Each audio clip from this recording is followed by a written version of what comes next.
ಇವತ್ತು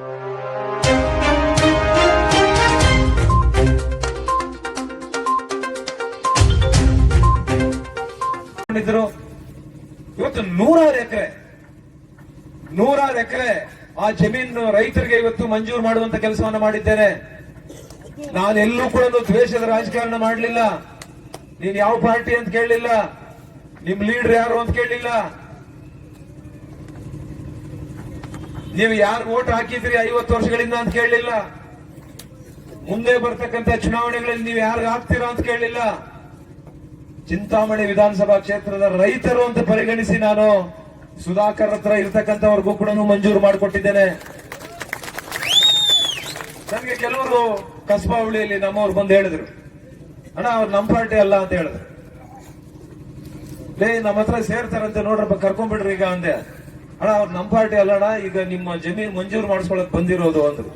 ನಾನೊಂದು ಮಾತು ಹೇಳಿದೆ ಅವ್ರಿಗೆ, ನಮ್ಮ ಲೀಡರ್ಸ್ಗೆ, ನೋಡಪ್ಪ ನೀನ್ ಸೇರ್ಸ್ಕೊಳಂಗಿದ್ರೆ ಸೇರ್ಸ್ಕೊ, ಇಲ್ಲ ಅಂದ್ರೆ ನಿನ್ನಿಷ್ಟ, ಆದ್ರೆ ಜಮೀನಂತೂ ಮಂಜೂರು ಮಾಡೇ ಮಾಡ್ತೀನಿ ಅಂತ ಹೇಳಿದೆ. ನಾನು ಜಮೀನ್ ಮಂಜೂರು ಮಾಡ್ತೀನಿ ಅಂತ ಹೇಳಿದೆ. ಅವ್ರ ಹತ್ರ ಇನ್ ಸುಧಾಕರ್ ಹತ್ರ ಇದ್ದಿದ್ದು, ಆದ್ರೂ ಕೂಡ ನಾನು ಜಮೀನ್ ಮಂಜೂರು ಮಾಡ್ತೀನಿ.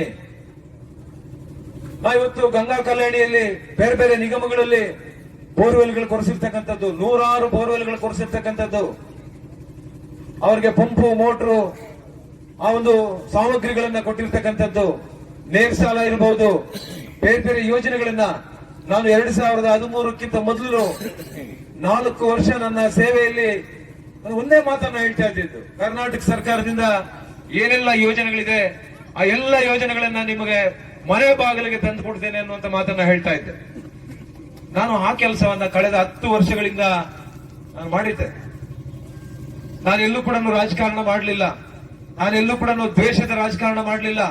ಇವ್ರು ನಮ್ಮವರು, ಅವರವರು, ಇವರವರು, ಇದು ಬಿಜೆಪಿ ಆಗ್ಲಿ, ಕಾಂಗ್ರೆಸ್ ಆಗ್ಲಿ, ಜೆಡಿಎಸ್ ಆಗ್ಲಿ, ನಾನು ಯಾವಾಗ್ಲೂ ಹೇಳ್ತಾ ಇರ್ತೇನೆ, ಆರೋಗ್ಯಕರವಾದಂತ ರಾಜಕಾರಣ ಇರಬೇಕು.